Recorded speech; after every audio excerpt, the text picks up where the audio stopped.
How to ruin your life slowly and call it normal.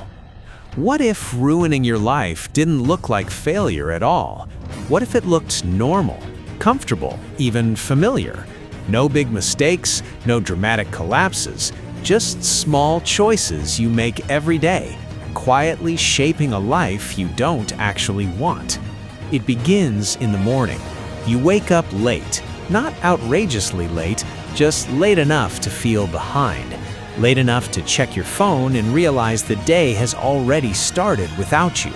You don't reset. You don't make the bed. You carry yesterday's mess into today and tell yourself it doesn't matter.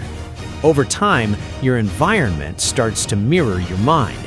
The clutter piles up, the disorder becomes routine, and without noticing, you accept the idea that chaos is simply part of who you are.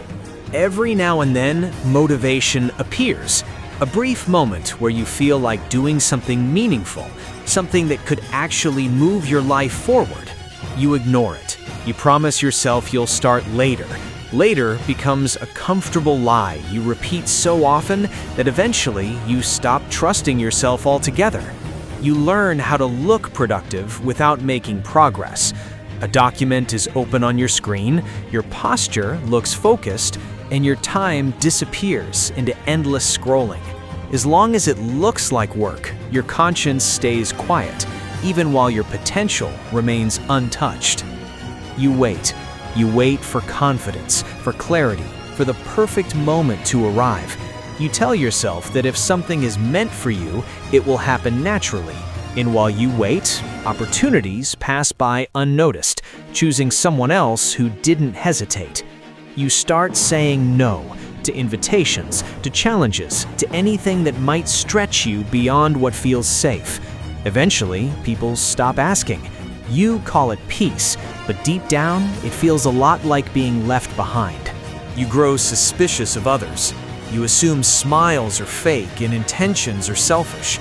Trust feels risky, so you build emotional walls thick enough to keep everyone out, including the people who might have genuinely cared. At least you're protected, even if you're alone. You decide not to change. You turn your flaws into a fixed identity and repeat the phrase, "This is just how I am," as if growth were impossible or optional. Discomfort becomes something to avoid at all costs, rather than a signal that you're becoming more than you were. And when reality starts to feel heavy, you escape into imagination. You daydream about a better version of your life, a future where everything magically works out without effort. You compare your real life to that fantasy and feel a quiet resentment grow inside you. Because nothing slowly destroys a life more effectively than knowing exactly what you want and choosing comfort instead of action. So if being stuck feels familiar, if misery feels strangely normal, don't worry, you're doing it perfectly.